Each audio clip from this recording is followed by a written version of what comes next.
Thank you, Aubrey. Welcome to the May Landmarks Board meeting. It is called to order. It's the May 7th, 2025 Landmarks Board meeting, and the time is 6:02 p.m. Before we begin on our agenda, Marcy will review the decorum for this virtual meeting. Well, All right. Thank you, Abby. hybrid virtual meeting. The city has engaged with community members to co-create a vision for productive, meaningful, and inclusive civic conversations. This vision supports physical and emotional safety for community members, staff, and board and commission members, as well as democracy for people of all ages, identity, lived experiences, political perspectives. More about this vision and the project's community engagement process can be found online with this link. The following are examples of rules of decorum found in the Boulder Revised Code and other guidelines that support this vision. These will be upheld during this meeting. All remarks and testimony shall be limited to matters related to city business. No participant shall make threats or use other forms of intimidation against any person. Obscenity, racial epithets, and other speech and behavior that disrupts or otherwise impedes the ability to conduct the meeting are prohibited, and participants may raise their hand to speak during open comment and public comment periods during hearings. Individuals must display their whole name before being allowed to speak online. Currently, only audio testimony is allowed online. And here, if you're joining us online, the raise hand function is under the reactions tab, and if you're calling in, that's on *9 on the phone. Back to you, Abby. Thank you, Marcy. I do want to acknowledge that we have a quorum this evening. A recording of this meeting will be available in the record archives and on YouTube within 28 days of tonight's meeting. We'll do a roll call and quick introductions. I'm going to start to my right with Renee. Renee Golobic, Landmarks Board member. And I'm Abby Daniels, the current Landmarks Board Chair. I'm John Decker, member of the Landmarks Board. Michael Ray, member of the Landmarks Board. And Chelsea, if you can hear us, I know you're joining us remotely this evening. Hi, everybody. Chelsea Castellano, Landmarks Board member. Thank you, Chelsea. And I just have to make a comment because I have the microphone on in front of me. And I just want to say in April, Michael was sworn in to be our newest member of the Landmarks Board. He's replacing Ronnie Peluzio. So he is an architect, as it was a design professional role. And we had a meeting in April, although we didn't have any public hearings, but where we got to meet Michael, he got to meet us. He did come back tonight, which was great after meeting all of us.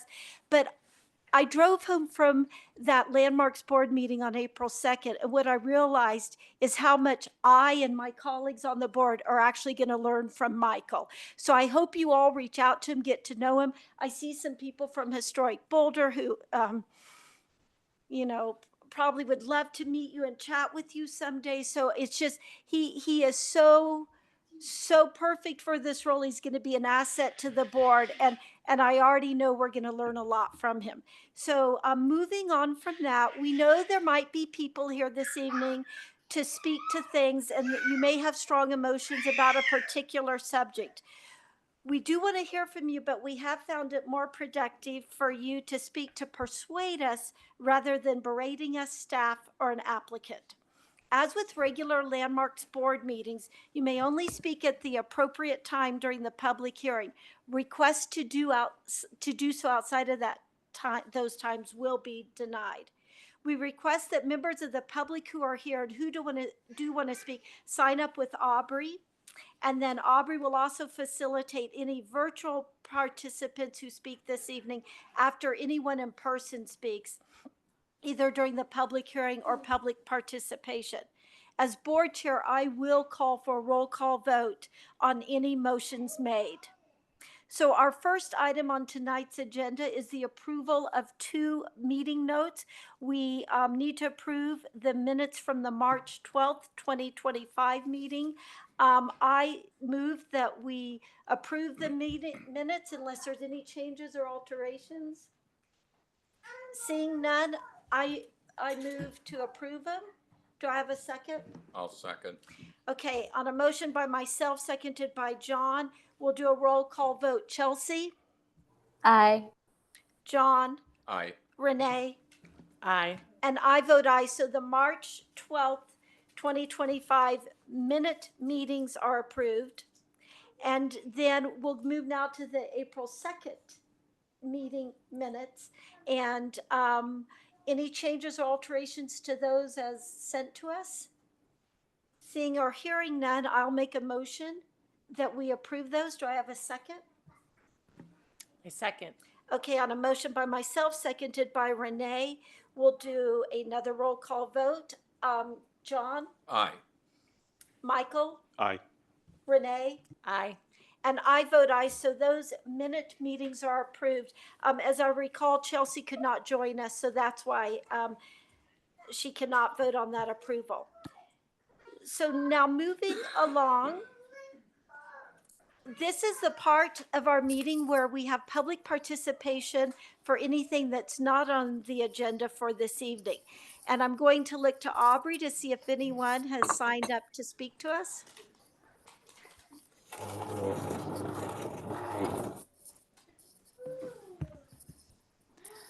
Yeah, we have 3 people in person who have signed up. So we will start there. First, we have Patrick O'Rourke, followed by Catherine Barth and Fran Mandel Sheets.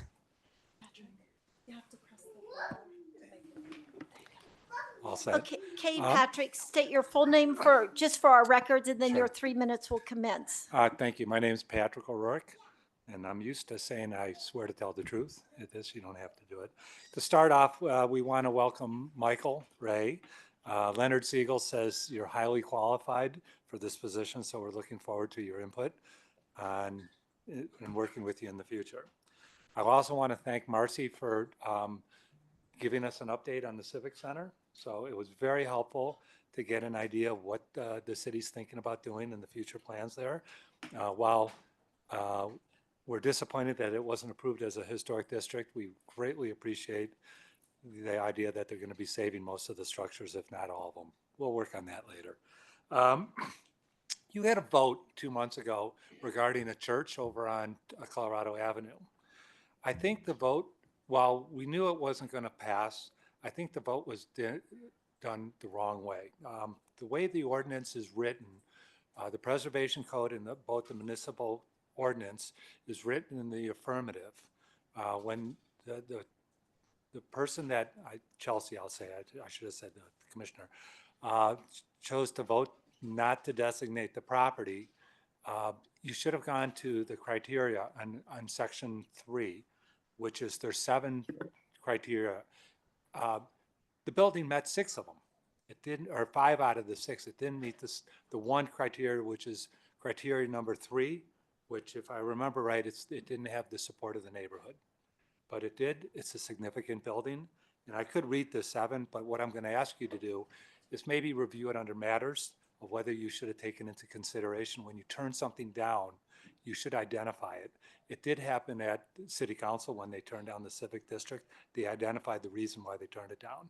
But just to keep that in mind, if you would, and review it for the next time. It's because you're a quasi-judicial board. So I think you need, and the attorney is the attorney for the city. I'm thinking is watching this meeting. His input would be greatly appreciated because we think he's highly qualified from the one time we met with him.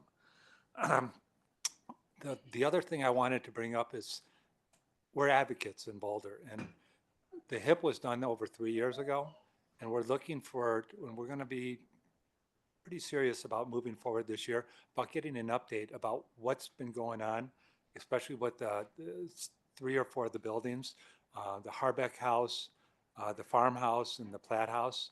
We're concerned that those are just sitting there deteriorating and getting worse. We're not sure about the firehouse, whether they did it, but I sent all our members this afternoon the actual PDF, and there's a list of recommendations, and then there's a list of critical ideas that need to be done on these buildings. And just to give you an idea, the Boyd smelter, simple thing. Get rid of the tree that's growing through the middle of the ruin and it should have been done in an afternoon, and it wasn't done. And then finally, we're going to request, thank you, we're going to request the 10 buildings that are going to be, thank you. Thank you, Patrick.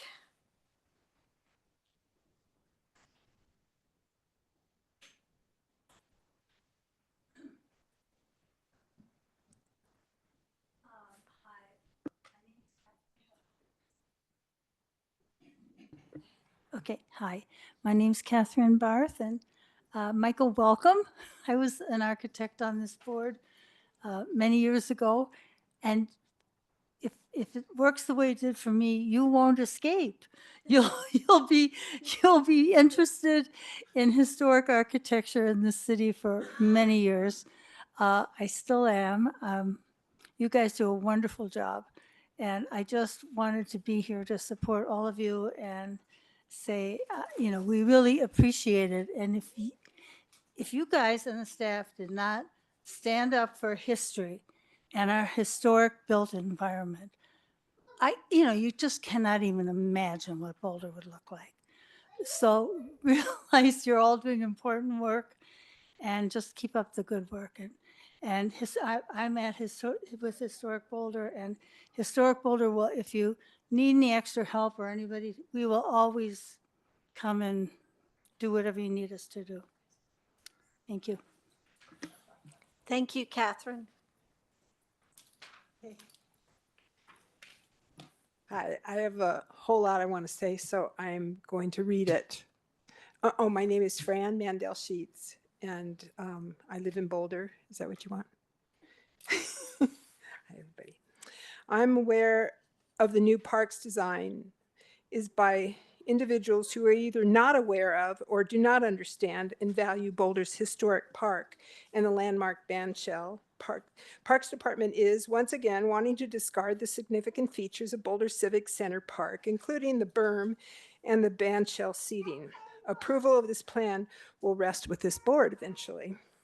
Hopefully, as protectors of Boulder's history, this board will be more aware and choose to protect our past by understanding the significance of both the entire landmark bandshell and the berm.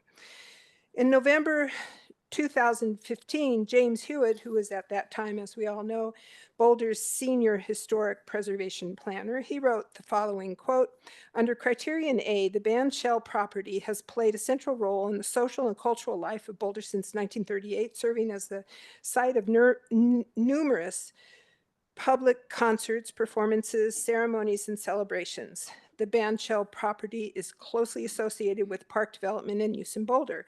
Under Criterion C, the bandshell property is eligible for being as a good intact example of Art Deco style as applied to a rare type and is representative of the work of prominent architect Glenn Huntington.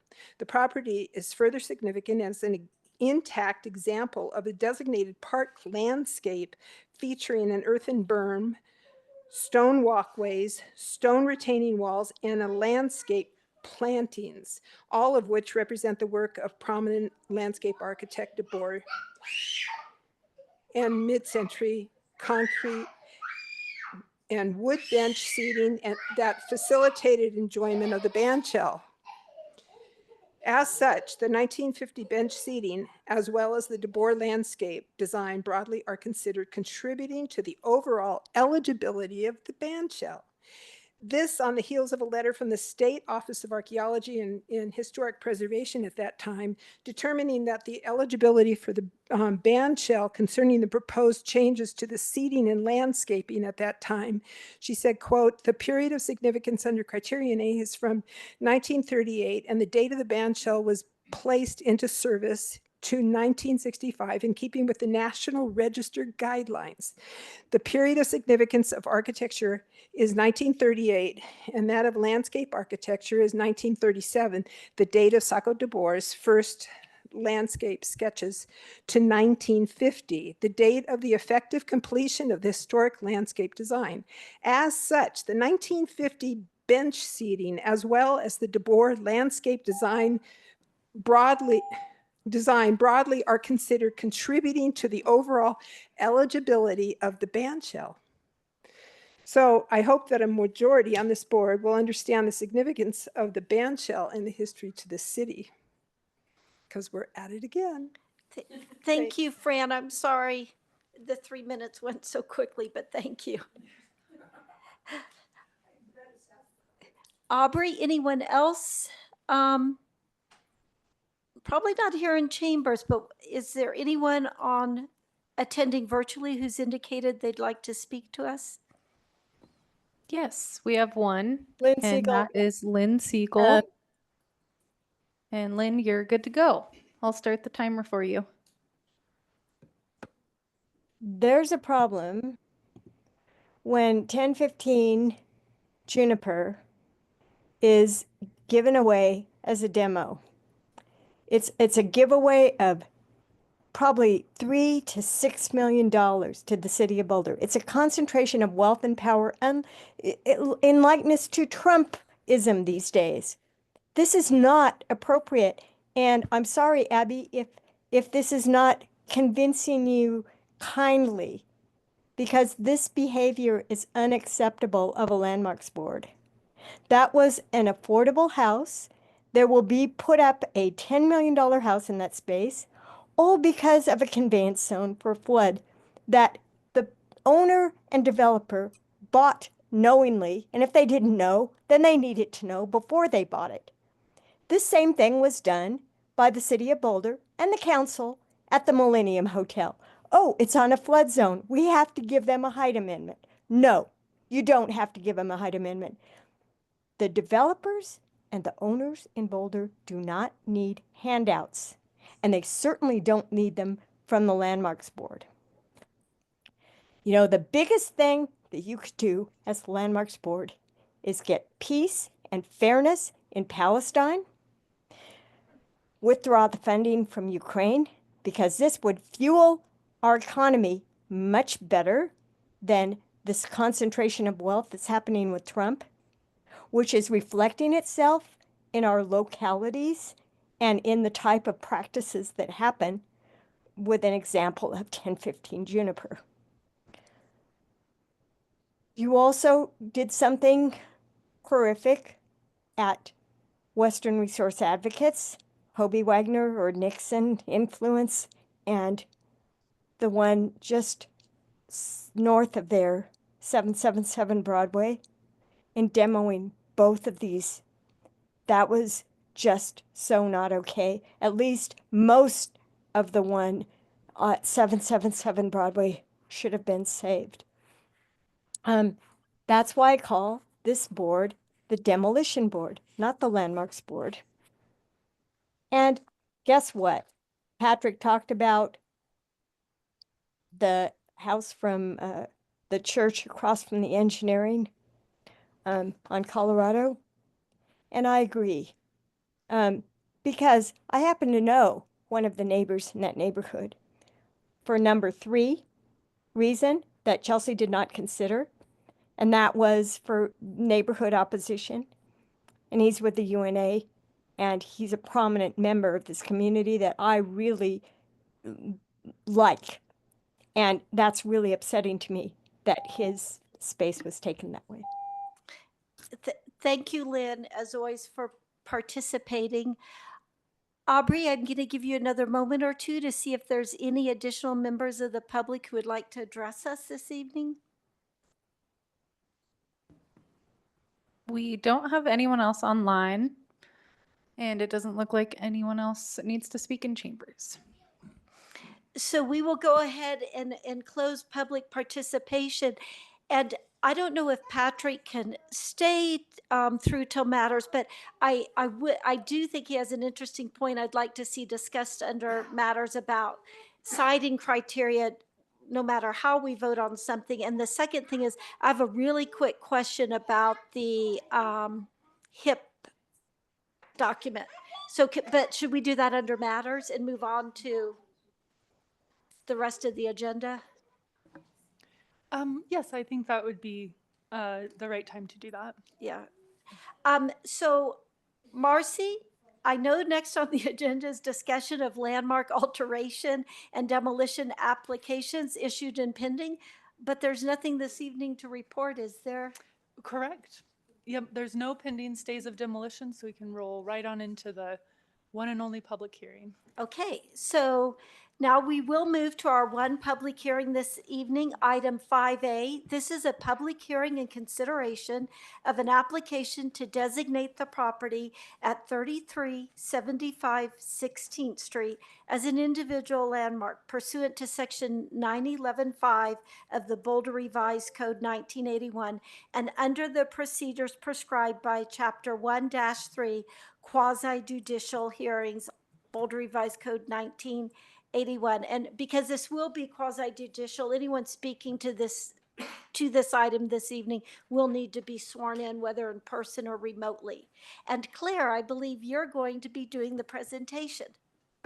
Yes, thank you, Abby. And swearing in includes me. I'm Claire Brandt. I'm Historic Preservation Planner.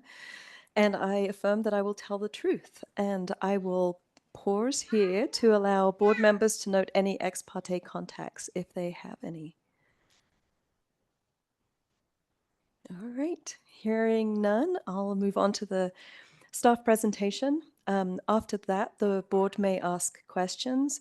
The applicants who are with us today will have up to 10 minutes to present to the board, and then the board may ask questions of them. We'll then open the public hearing. After all members of the public have made comments, the applicant may respond to anything that was said. The board will then deliberate. Motion today requires an affirmative vote of at least 3 members to pass, and a record of this hearing is available usually in a couple of days as a video recording, and then the official record is added to the records archive within 28 days, usually sooner.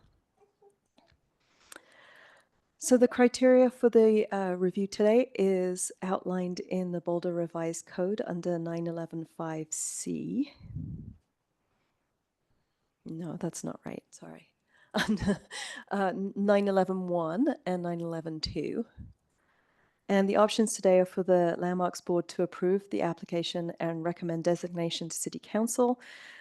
City Council would hold a hearing within 100 days, or the board may disapprove the request, and this is subject to a 45-day call-up period, and the owners would need to file a notice of appeal within 21 days of today, if that happened. So the process so far, on December 20th, 2024, the staff accepted the application to designate the house as an individual local landmark. The house is in the floodplain, so one of the benefits of designation is that some of the floodplain requirements for substantial improvements can be waived. The owners concurrently submitted an LAC application and a pre-app review request for a rear addition based on this exemption. The Landmarks Design Review Committee approved the LAC application to construct a rear addition and a shed roof dormer. So the designation hearing needed to be delayed a few weeks, so the owners got the answers they needed on those items. This is the, sorry, let me find my pointer. This is the property. It's located at on the southwest corner of 16th Street and Iris Avenue in Old North Boulder, which is now considered the West Hawthorne neighborhood. The house faces east onto 16th Street, and the property is not located within a potential or designated historic district. The building is a 1.5-story craftsman bungalow with a classic side-gabled roof and exposed rafter tails. The facade includes a full-width porch that's recessed under the main part of the roof, with a low shed roof dormer clad in painted wood shingle above the porch. The porch has substantial square porch posts and wood decking and the front dormer, and they're all character-defining features of the house. Other character-defining features include the non-symmetrical window and door openings that have craftsman-style tapered trim, and there's also knee braces. The Combination of wood shingle in the gable ends and on the dormer with the narrow horizontal siding on the main part of the house. And also the surroundings, which include multiple mature trees on the property, the gravel drive, and the rural feel of the property. They also contribute to the character.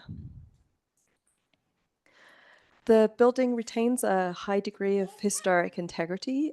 The earliest photograph we found is from before 1949. We're not entirely sure of the date, but it's before the addition of the rear shed roof projection. In this early image, you can see the iconic Craftsman-style tapered trim and the knee braces and the front dormer. By 1949, the house looks generally as it does today.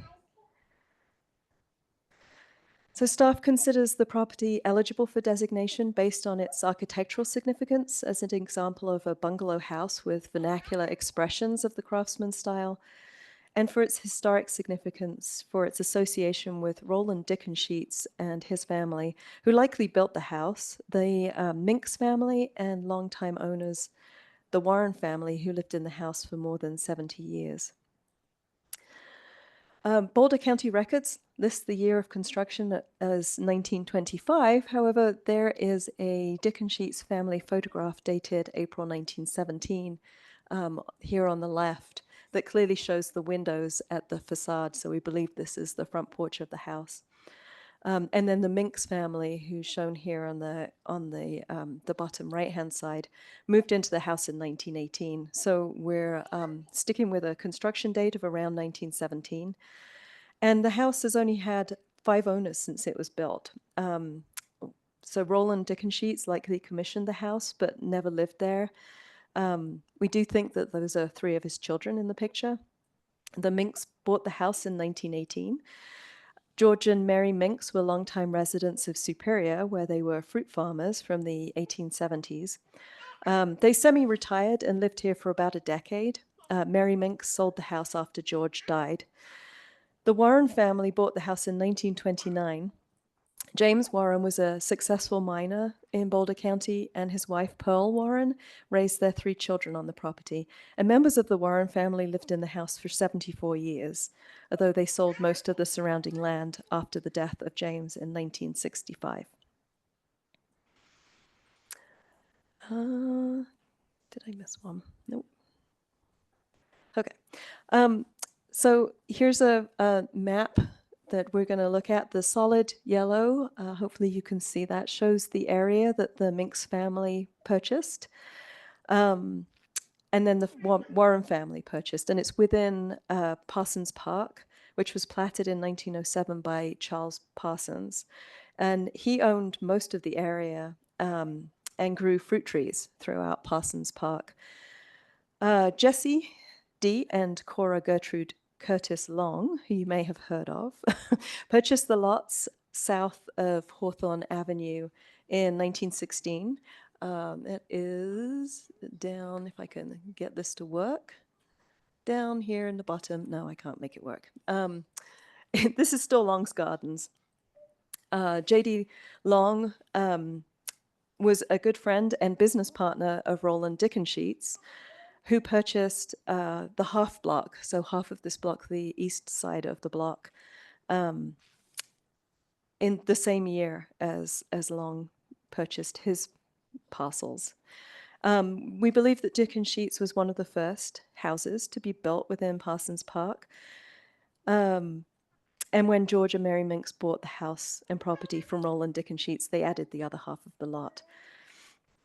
The property remained undeveloped and a significant part of Parsons Park until the property was subdivided and developed in the 1970s. We found the property also eligible for designation based on its architectural significance. The bungalow form was popular in Colorado from about 1900 to the 1930s due to its simplicity and utility. Classic elements of this form include the gently pitched side gable roof, the overhanging eaves, the broad front porch supported by thick columns, then the central shed roof dormer and exposed rafter ends. We don't know who the architect or builder were. Believe me, I looked. We know from the deed that the construction cost was more than $1,500. And we have a theory that the building was constructed maybe from a kit, as a kit house, just because it was constructed so quickly during the First World War. So, but we haven't found anything that supports that. As for environmental significance, the house was constructed as the farmhouse for a larger area, used as a truck garden by the Minks. The site still includes mature trees and a gravel driveway that reflects this rural characteristic of the site. And although the larger area was subdivided in the 1970s, this corner lot retains a lot of the landscaping and rural feel from before the 1970s. The massing and scale of the house and the property's mature vegetation is compatible with its residential setting. And it's a familiar landmark within the neighborhood and quite a striking remnant of when this area was mainly orchards. Staff recommends that the property be known as the Orchard House to recognize the rural origins. The plaque is proposed to say, the bungalow house was built when the surrounding area was fruit farms. The Warren family bought the house and much of the surrounding land in 1929. They sold lots in the 1970s that developed into the West Hawthorne area. The Warren family lived here for more than 7 decades until 2003. Staff recommends that the boundary be established to follow the property lines of the lot. That's consistent with current and past practices and the National Register guidelines for establishing landmark boundaries, and is supported by the property owners. So staff's recommendation is that the Landmarks Board adopts the staff memorandum and recommends to City Council that it designate the property at 3375 16th Street as a local historic landmark, to be known as the Orchard House, finding that it meets the standards for individual landmark designation in sections 911.1 and 911.2 of the Boulder Revised Code. The proposed findings are that the designation application is consistent with the purposes and standards of the Historic Preservation Ordinance, in that the designation of the property at 3375 16th Street will protect, enhance, and perpetuate a property reminiscent of past era of history and preserve an important example of Boulder's historic architecture. The proposed designation will maintain an appropriate setting and environment for the building and enhance property values, stabilize the neighborhood, promote tourist trade and interest, and foster knowledge of the city's living heritage. That's the end of the staff presentation. A reminder of the next steps in the process. We'll ask Michael and Sidra if they have anything to add. Then we'll move on to public participation and then board deliberation. And the options today are for the Landmarks Board to approve the application and recommend designation to City Council or recommend denial. So, any questions for staff before we move on? All right. Go ahead, Michael. I would like to ask a question about the name being proposed with the landmark. Historically, are there other houses that could at some point be referred to as the Orchard House because they were adjacent to orchards in that area? Did you want to take that? Yes. Yes. Yeah, I'm happy to, and thanks for the question. So the name The Orchard House is proposed by the owners, and it fits within the naming guidelines for a property because it is part of this agricultural context of Old North Boulder. I do think that in the future, if there's another farmhouse or another orchard house that comes in, that name's taken, and so they'll have to come up with a more specific name. We'll cross that bridge when we get to it. Yes, does that answer your question? Yes, thanks. Okay.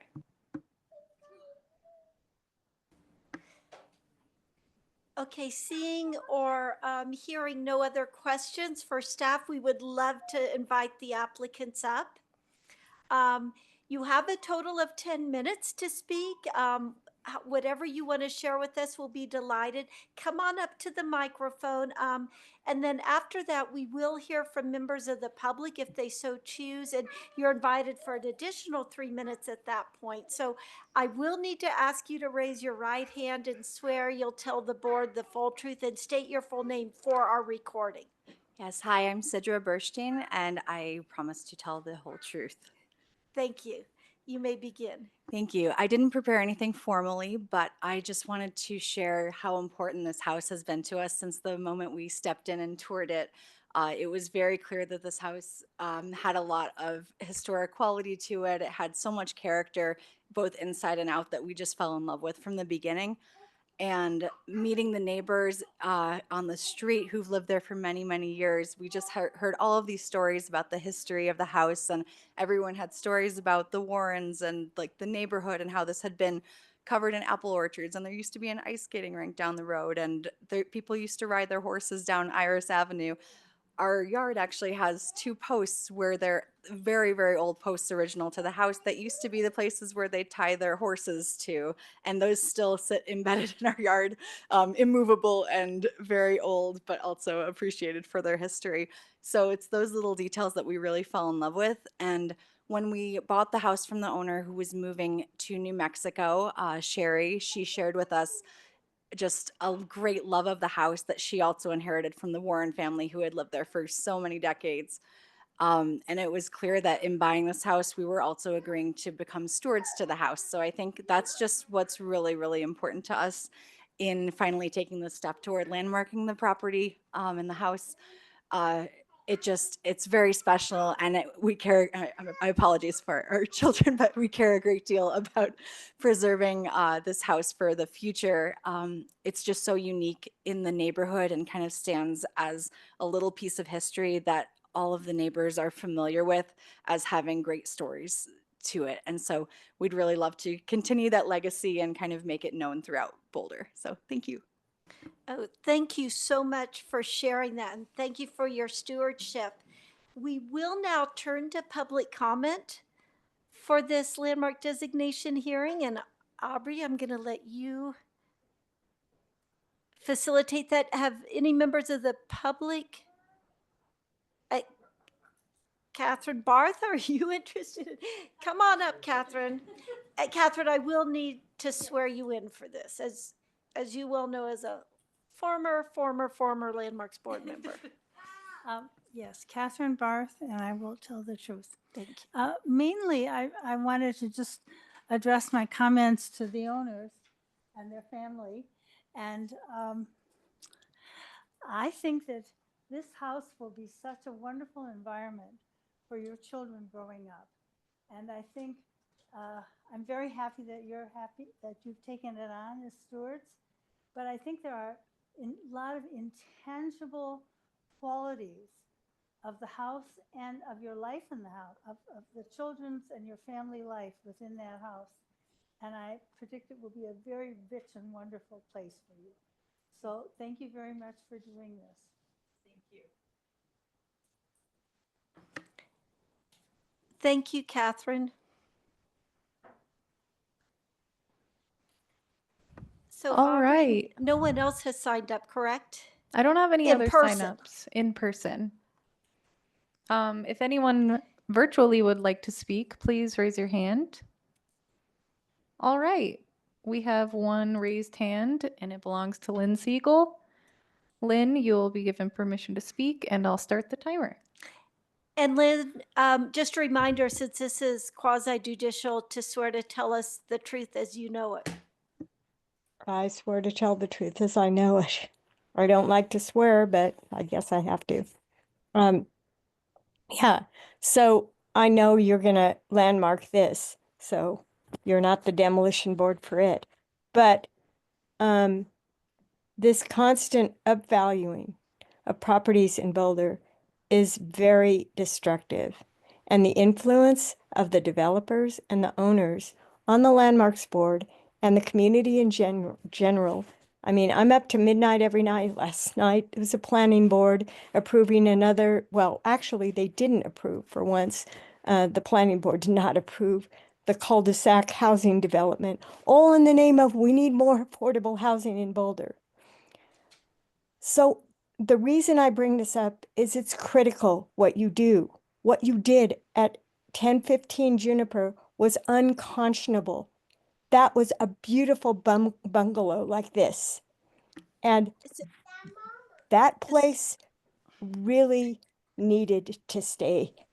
And, you know, I talked to a friend today that said she sees all these houses around our neighborhood that have been approved for demolition and they sit. They sit there. Now, I'm sure 1015, I know that it's gone down because I know the guy across the street and 2 houses up that waited and sold his perfectly good place. Didn't, you know, go through a demolition or try to landmark it or anything. He just waited and sold it appropriately. And the fair market needs to be dealt this way. Instead, these people target these houses. They say, I want to get a demo on it, then I can sell it for more. And they hold on to it until the market's right and they sell it at a high price.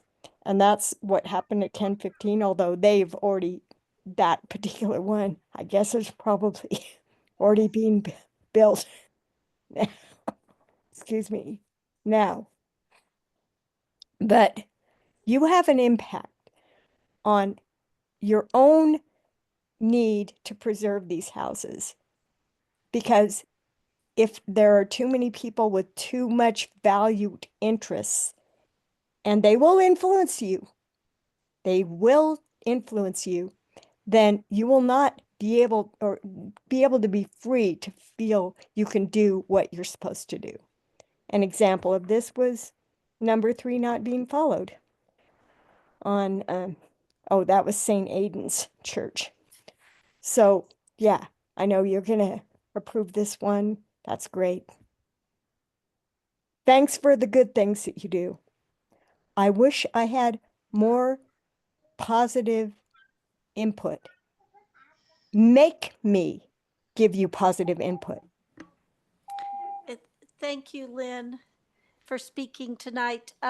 Aubrey, I'll give you another moment to see if any other additional members of the public would like to speak to this agenda item. We don't have any more in-person signups and no one else online.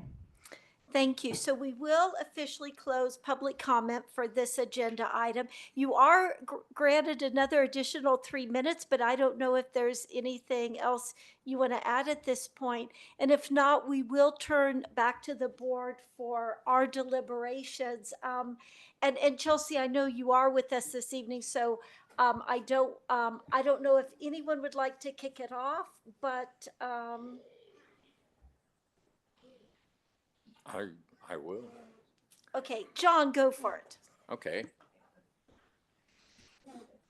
I'm very pleased to be able to support designation of this property tonight.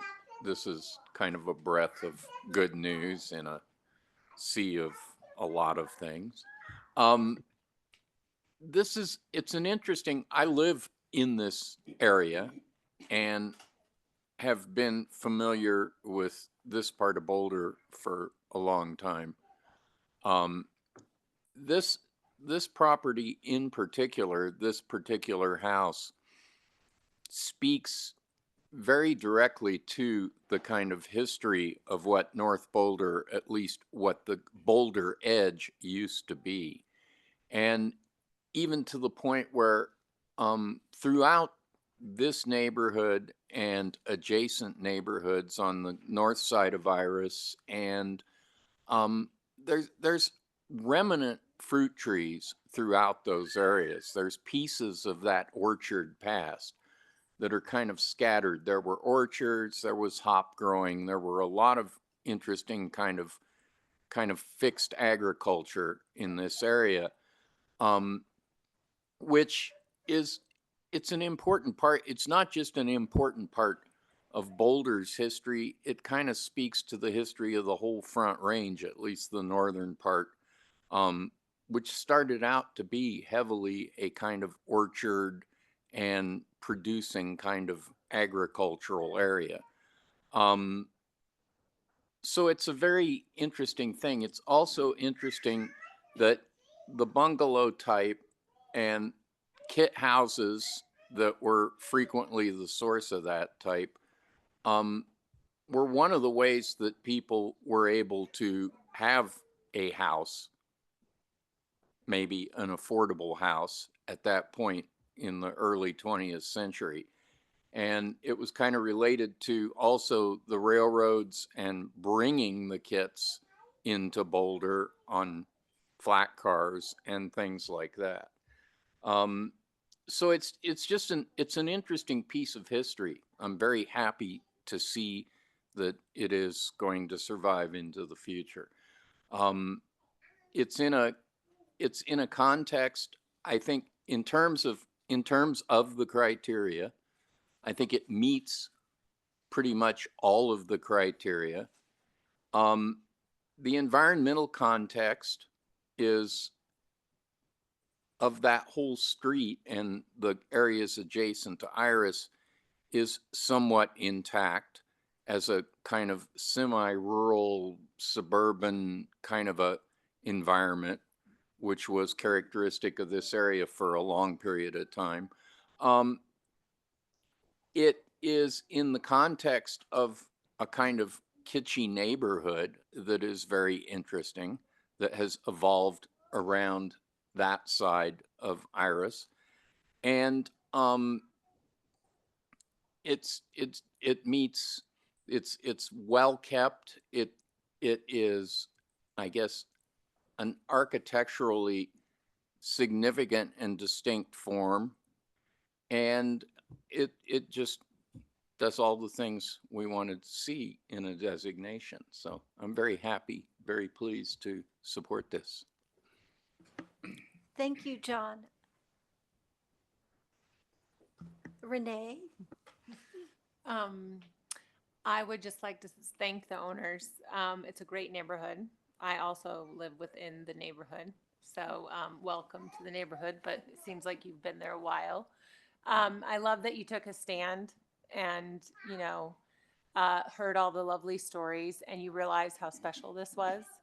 And you didn't just let it go by the wayside, and you really did something. And you, there is history that we just learned about in the neighborhood for what this was. And I just want to say thank you for standing up today and getting a landmark designation.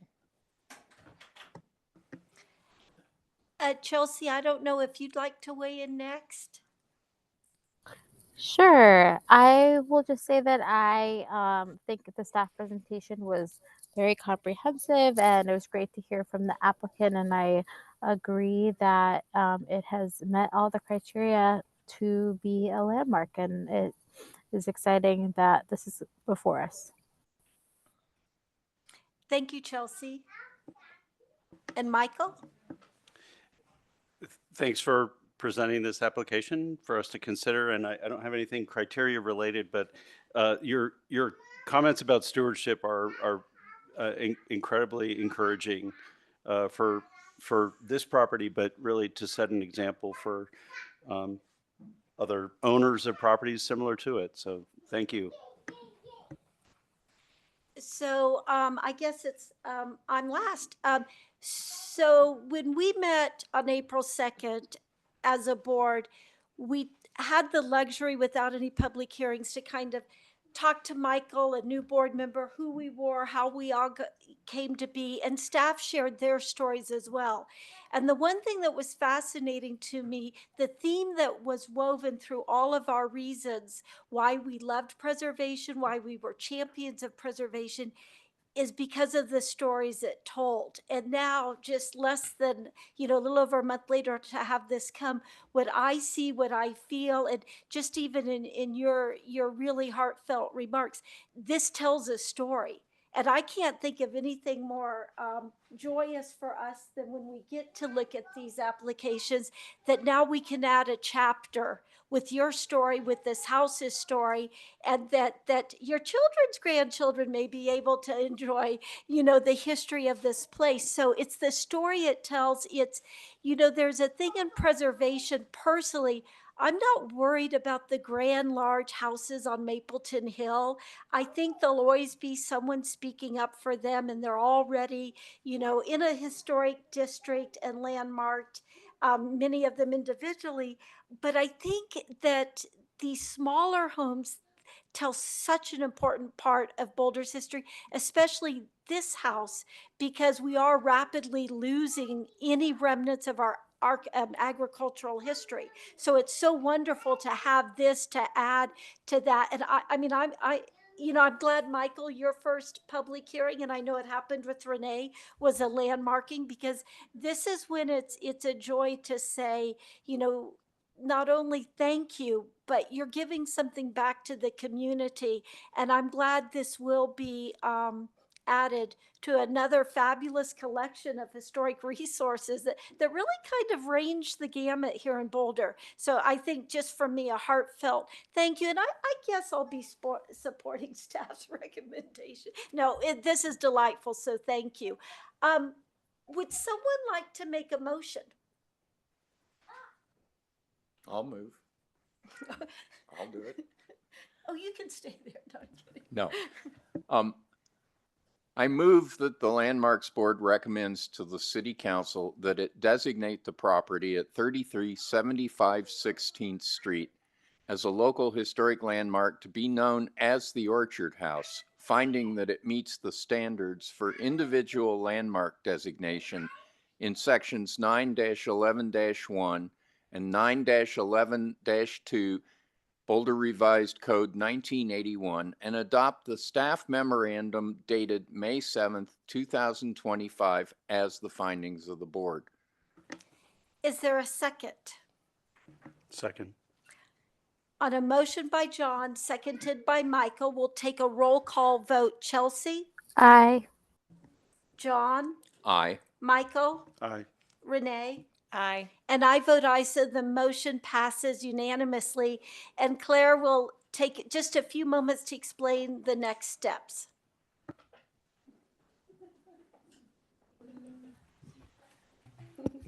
Okay, so City Council reviews the designation application in 2 meetings. The first is a consent hearing where they don't ask for public comment. The second is a public hearing, and both of those will happen within 100 days. So I will be in touch to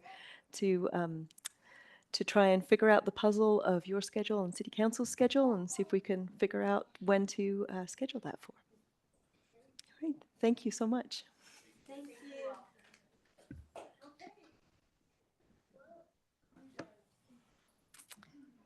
So now we'll move on to matters.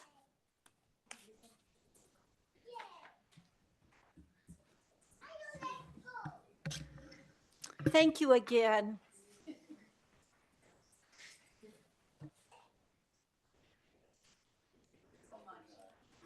And goodbye to our future preservationist.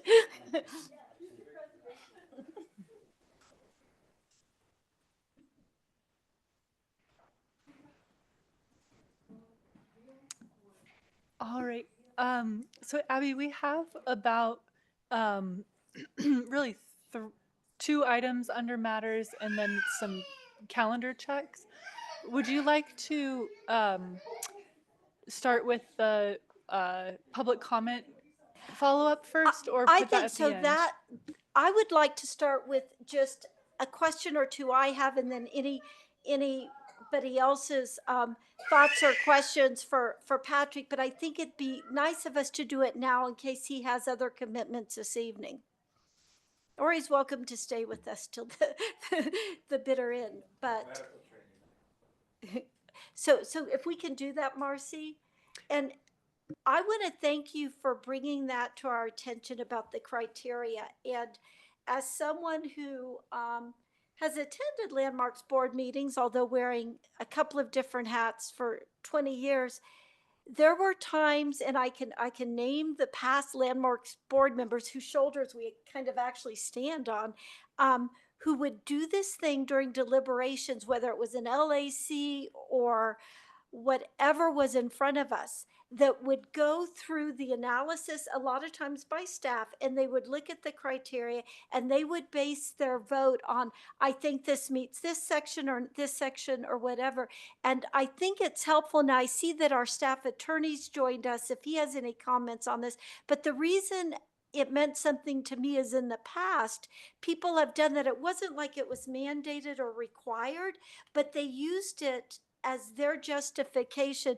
They used it as the hook they hung their vote on for a particular item, whether they were voting for or against a particular thing. And I just want to point out that that has happened in the past. I found it very helpful and informative. And then I'm horrible and never do it that way. So Chris, I don't know if you have any thoughts about this. Sure. And good evening, Landmarks Board.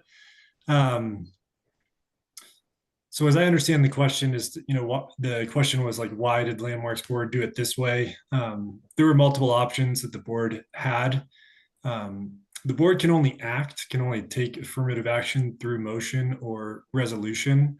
And by and large, it's through motion. And the board decided in March to take the affirmative step to pass a motion to not initiate the process for landmark designation.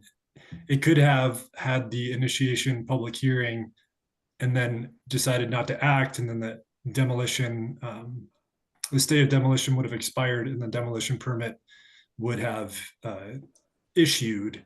And so the same result would have happened in the end.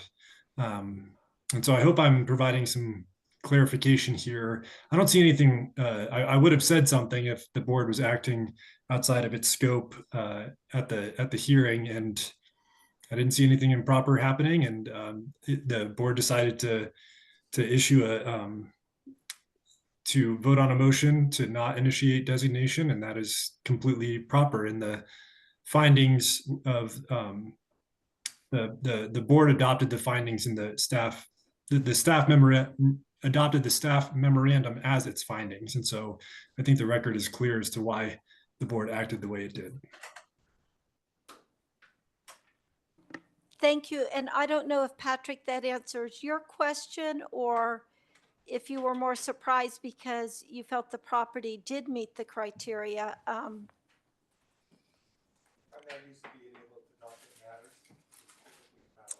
And typically not, but I'm curious if staff, Marcy, if you heard the question differently here in person, or. No, I think the second part that I heard was, like with the city council's denial of the historic district, the council went through and adopted written findings afterwards about why they voted against it.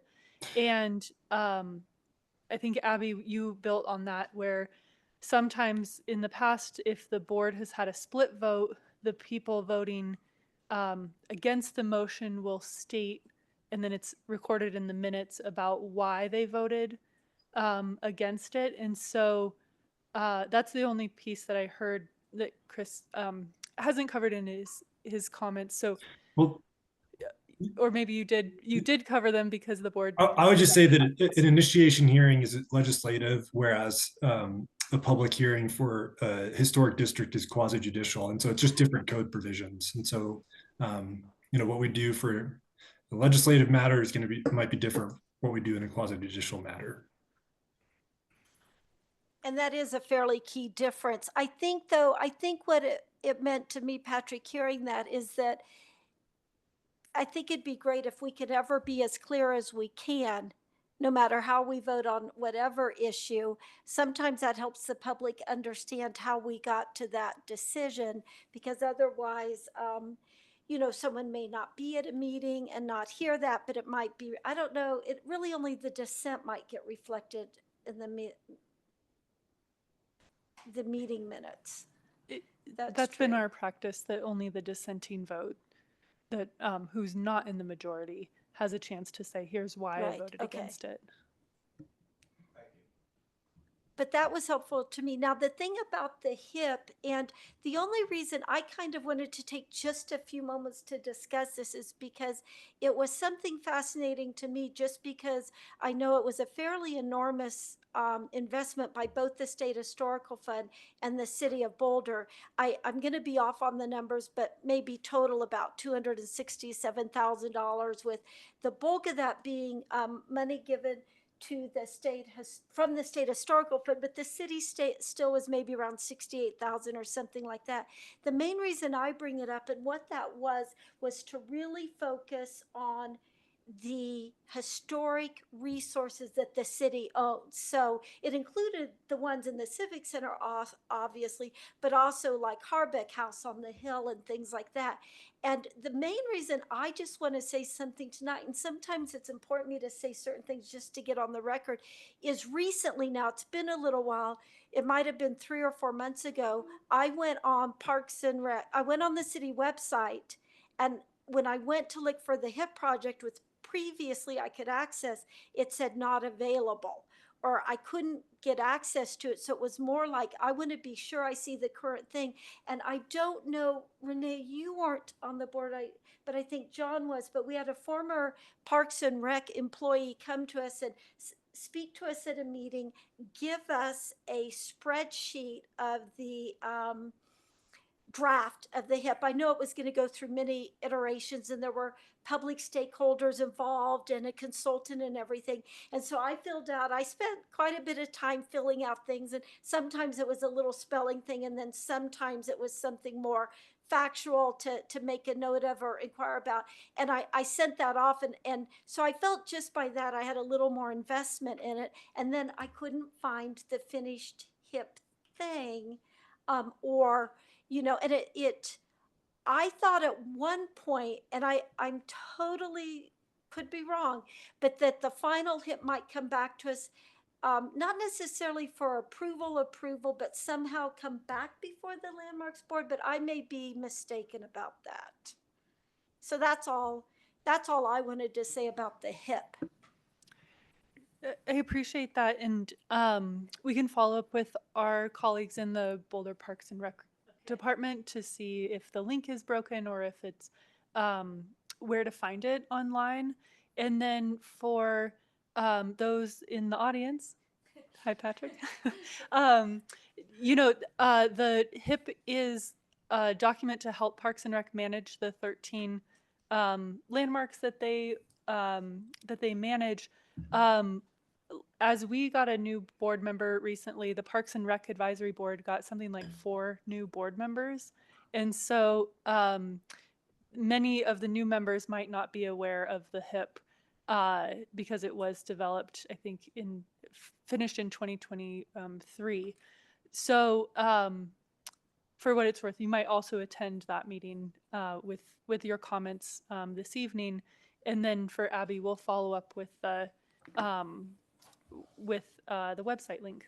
Okay, great. One last point. I just sent it to you. Thank you. Final report, Well, I found it. It's called the flip back. okay.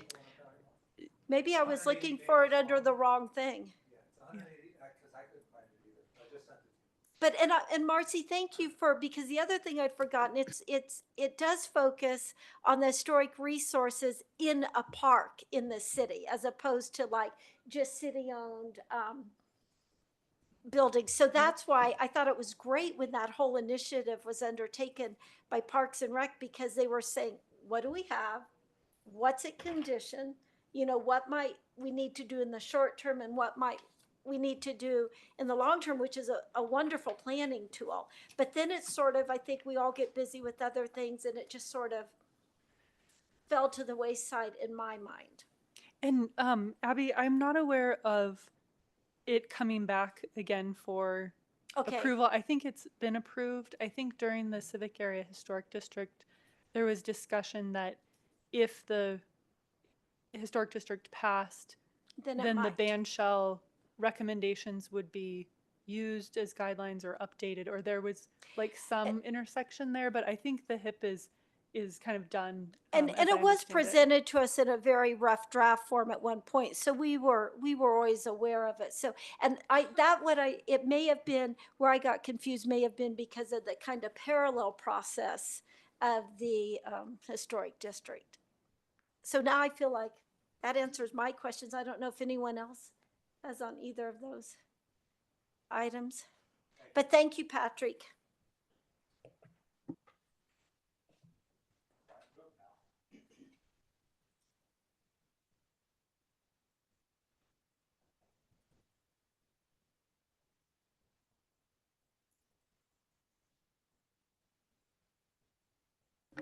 All right, the next item then is the nomination and appointment of the chair and vice chair. And typically, the board will appoint a new chair and vice chair once a new member is appointed by council. And so we reviewed this at the last meeting, but thought it would be helpful to review again of you all are 5 board members, you all have an equal voice, equal vote, but there are additional responsibilities for the chair and vice chair. So for the chair, that person is responsible for conducting the board's meetings. So really facilitating the meetings, making sure that minority opinions may be expressed and that the majority is allowed to rule, calls the meetings to order and runs the meeting according to the agenda, decides all points of order or issues to the procedure unless otherwise directed by a majority of the board in session at a time. So that can be allowing additional time for public comment or allowing somebody to speak after the public comment period is closed. You're allowed to debate issues as chair, make motions and vote on motions. And for each meeting, the chair should be familiar with the order of business for the day, parliamentary procedures, and how to conduct meetings. And staff does support the chair with that, with an agenda meeting the day before, kind of a guide for the agenda. And I will also say that the chair also has taken the lead or spoken if there's a topic at city council. The chair has spoken on behalf of the board for the annual letter to council. Sometimes the chair has a larger role in it. And then things like the Square Nail Awards, which is coming up on Monday, the chair has presented the new landmarks or the project awards. So there's a little bit additional time and ceremonial things in addition to these duties. For the vice chair, it's pretty simple. They preside in the absence of the chair and assumes all duty of the chair. So since we shifted to a hybrid format, sometimes when Abby has been virtual and the rest of the members are in person, she's asked John, the vice chair, to chair the meetings just because it's a little bit easier in person, or if the chair is absent. And then of all members, that's in the code, and you apply the standards and criteria, debate and decide all matters, and then also decide preservation policy and legislative matters as well. So typically this has been somewhat informal, but I'll pass it back over to you, Abby, to lead this next part. Thank you, Marcy. And while I will be happy to open the floor for any nominations for the next chair of the Landmarks Board, I would like to start off by saying I would like to nominate Renee to serve as the next chair of the Landmarks Board. And I'm going to very briefly tell you why. I remember that I think I knew that Renee had applied for the Landmarks Board, but she may have had the interview, but I don't think City Council had done the appointments yet. And she was an applicant at LDRC, and I'll always remember he had this great shirt that said "This Old House." And I think what I've admired about you, Renee, on the board, you've been a breath of fresh air. You have always spoken from your heart. And I think what comes through to me every time you speak, participate, is how genuine you are and how sincere you are. And I think you've been a valuable member because even though you are appointed as a community member, you know, we get that luxury of your architect's eye on every project. And I can see and feel and hear your passion for preservation, but I also think because you are an architect, you also can look at a proposal before us and see sort of the challenges structurally of a building, the cost. I mean, you have this way of achieving that balance sometimes where, you know, because you can also look at it from the practical building side of it and so forth. But you've just been such a champion of preservation and saving what we can, while recognizing that our ordinance doesn't allow us to save every building. And I think you've been able to bring to the board that ability to really weigh the balance between the goal of the preservation ordinance and personal property rights owners. So I appreciate that. So that is, I would like to nominate her, but I think it's only fair for Chelsea and everyone else, if there's anyone who would like to put their own name forward or who is interested in serving as chair. Other than Renee has indicated she will. She is, until Marcy put the slide up. No, I'm kidding. No, but not hearing anything, would anyone like to make a motion to nominate Renee to serve as the next board chair? Yeah, I would like to move to nominate Renee Globic as the next chair. To have a second? Second. On a motion by John, seconded by Michael, we'll do a roll call vote. Chelsea? Aye. John? Aye. Michael? Aye. Renee? Oh, She can vote. you can vote. She's gonna vote no. No, I'm kidding. Peer pressure, aye. So the motion is unanimous, so Renee, bye. No, I'm kidding, I'm kidding. So Renee, as of the June meeting, which I think will be virtual, will be the new board chair, well, starting tonight, but the first meeting you'll preside over is the June 4th meeting. So now we need to find someone to work with Renee and all of us as the vice chair. I don't know if there's anyone who's interested in serving in that role. They can be newer to the board. They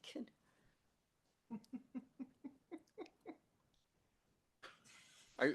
I'll make one statement. Okay. that Just, I think that it's useful to become vice chair because it gives you the opportunity to experience the chair's position every once in a while. And it kind of gives you insight into that whole process. So it's kind of a preparatory path to being chair. Or alternatively, another excellent vice chair person is someone who has served as chair, because then they can immediately take the role of chair if need be. So it's arguable either way. And in my case, I had been chair. I agreed to be vice chair because it just made it simple to step into that role when it was necessary. But I could also see that it's an excellent kind of developmental role to learn more of the inside track on everything. Do we nominate? We can nominate, people can nominate themselves. Do you have someone, Renee, you'd like to nominate? Well, does Chelsea have any input? Is she still on? She's still with us. I'm still here. Wait, didn't we vote on Renee or no? We're doing the vice chair. Oh, we're not doing one at a time. We're on to vice chair. Oh, okay. Sorry. I don't have any input. Okay, I don't want to thanks. be. I don't want to be vice chair. Okay, you know what? That may be the input, Chelsea, That's but I useful didn't know input. how to do that gracefully. Thank you, Chelsea. So, Thank you. so No, we have I mean, Abby being vice chair or Michael being vice chair.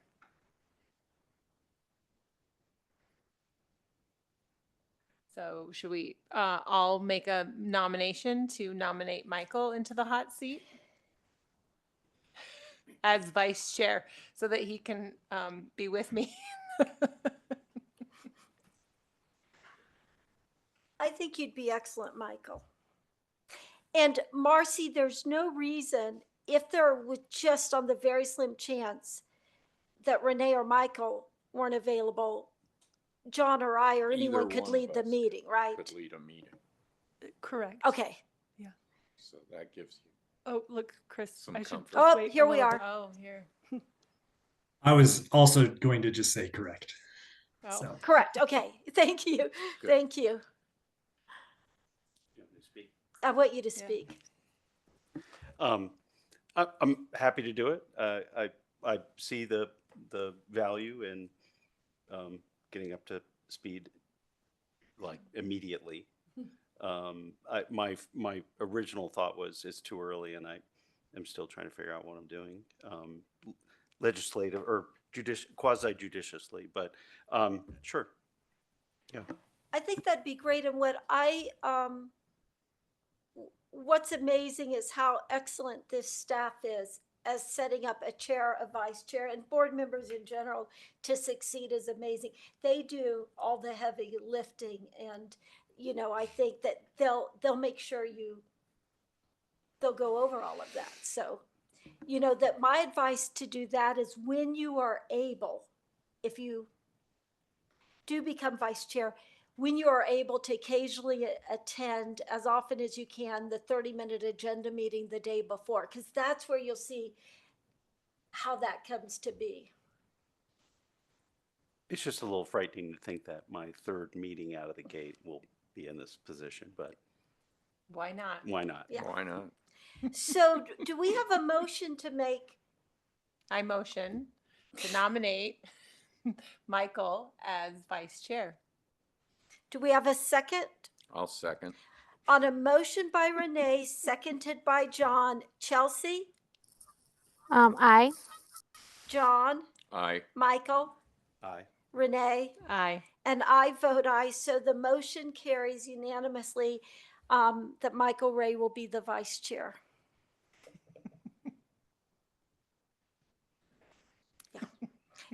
Yeah. The inauguration will be on, no. Okay, and then Marcy, you want to take over on the rest of the items under matters? I do. And I will just say congratulations to Renee and Michael and the whole staff team, of whom you can see half of us, are really here to help and support. And the board, it's a 1-year kind of commitment. If it's not working, you can have a conversation and make adjustments along the way. So I can feel a little bit of hesitation, but know that we're here to support you all, and I think you all will be great. Okay, I don't need that computer.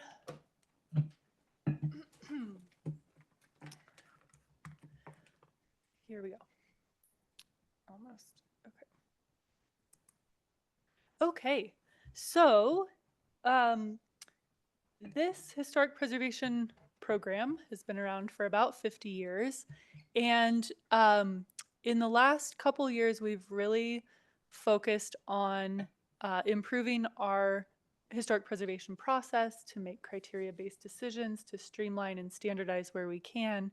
And we've made small incremental changes over time, but the biggest change happened thanks to the Landmarks Board with some process improvements that went into effect really fully in January. And so this item is to reflect back on these last 4 months and say, are they achieving the goals that we set out to achieve? are there any adjustments that we want to make? Is it working? Is it not? And so to kind of reorient the project goals were to increase the efficiency of the historic preservation review processes, increase the flexibility for application review, and reduce the time commitment for volunteer board members.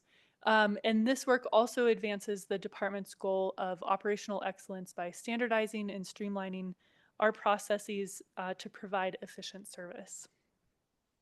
So what problem were we trying to solve? Historic preservation review is required for all exterior changes to designated properties and demolition review for non-designated buildings over 50 years old. The code required the majority of applications be reviewed at a committee meeting, and that's 1 staff member and 2 volunteer board members within 14 days. As a result, the committee reviewed many simple alterations and must meet even if there's only 1 agenda item. And we looked at the time and have a pretty confident estimate that for a very simple request like storm windows, that item would take 30 minutes as a staff review and 4 hours at a committee review. Considering the prep time, putting the PowerPoint slides together, getting 4 people's times for that, for even if it's a 30-minute item, and then the follow-up notes, etc. And so really wanting to look at what's the best use of that committee format, and is it a good use for simple cases like that? Historic preservation approvals were also only good for 180 days. Seems like a long time unless you're doing a project, in which case it goes by really fast. And so it results in many repeat applications, adding time to the review process, a little bit of uncertainty for the applicant, and it also adds to the volunteer board commitment. So what changes were made? You all and council passed a code amendment and administrative rule to expand the types of projects that can be reviewed by staff. We also extended the initial review period for LACs and demos from 14 days to 21 days to provide additional flexibility for scheduling those LDRC meetings, and extend the approval period from 6 months to 1 year, and then remove the planning board liaison position from the landmarks board. So let's take a look at the last 4 months. Here is a chart looking at the landmark alteration certificate applications and the non-designated demolition applications over the last 6 years. And in 2025, year to date, we've received 62 LAC applications compared to 45 applications last year. So that represents a 35% increase from last year. Looking farther back, it's about a 20% increase over the 5-year average. So you can see in 2020, right before the pandemic hit, we were at a much higher case level. And then for LACs, it declined steadily over the next 4 years and then spiked up this year. For demos, we were at a lower number, 47 at this point in 2020. It climbed up, peaking in 2022 and then sharply declining in 2023, and then it's kind of leveled off or so. So non-designated demos have stayed the same since last year.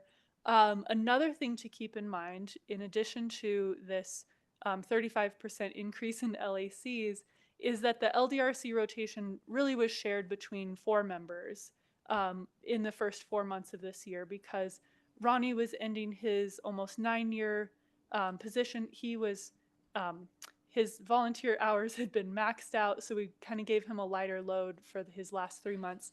And then as Michael gets up to speed, you're really sharing it between 4. So those 2 things should really have intensified the LDRC time commitment. However, oh, that was a good segue, but I forgot this one. Just as a reminder of before we made these changes, staff could review very limited scopes of work: re-roofing, paint colors, landscaping, very specific fences, awnings and signs, and railings just downtown. Very limited. And so the administrative rule really shifted the majority of LACs over to the staff level. So it's anywhere from solar panels, skylights, all fencing, all signs, state tax credits. And what that leaves at the LDRC is things like additions, new construction, pools, artwork, windows and doors, things like that that are a little bit more complex and would benefit from a collaborative committee kind of design review. So let me go back to that crescendo. So we know that there's 35% more applications. We know the LDRC rotation was shared by 4 members in that period. These two pie charts show the difference between the level of review last year on the left and the level of review this year. And so the LDRC is the blue piece. So last year, the LDRC reviewed 67% of LAC cases. You can see that's been reduced to 39%, where staff has now increased and is reviewing about 60% of the applications. So even within the 4 months, we've seen a pretty immediate shift over there. Another project goal is to increase the flexibility for application review. So let's take a look at the Landmarks Design Review Committee meetings. So there's been very little change to the average length of each item that goes to the LDRC, which was a little bit surprising. I thought that that would increase a little bit because we wouldn't have 15 or 20-minute items, let's say storm windows or something like that. But last year, the average time was 36 minutes. Now the average time is about 33 minutes. Really, what we're looking at is the shortest item is about 20 minutes. The longest is an hour and 15, which, you know, those are the outliers, but the average is about half an hour. The average length of the meeting also hasn't really changed. Last year was about an hour and 10 minutes each time. Now it's about an hour and 15 minutes. However, we've held 21% fewer LDRC meetings, 14 last year, 11 this year, year to date. And then there's been a 19% decrease in the LDRC applications that go, 19% decrease in, these should be LAC applications that are reviewed by the LDRC. We found 17 applications that would have been reviewed by the LDRC last year that are now reviewed by staff. So that's 30% of all the LAC applications moved from LDRC to staff review. This was a lot. We'll find the gold in here. We'll find it. This one might only make sense to my brain, and it looks like an eye trick, but this is what helped me find the pattern of, you know, before we would say the LDRCs are held every Wednesday morning and they're about, you know, 8:30 a.m. to noon. That was a while ago, but now we say, well, now they're kind of every other week or not, but what is the pattern? So each of these dots is a week. And so at the beginning of the year, we canceled for the New Year's and we had 3 LDRCs in a row. One with 1 case, the next with just 2 cases, and 1 with 1. When you see an agenda with just 1 item on it, it's because we're running up against that time limit. And so we have to come together to review just 1 case. We try to avoid that, but sometimes we can't. Then we canceled 2 meetings in a row for the CPI conference and the Landmarks board meeting. And that meant that we had 3 cases the following meeting. We were able to cancel the next one. So then it goes into a pattern of 1 week on, 1 week off, 1 week on, 1 week off, with a range of 1 to 3 cases each.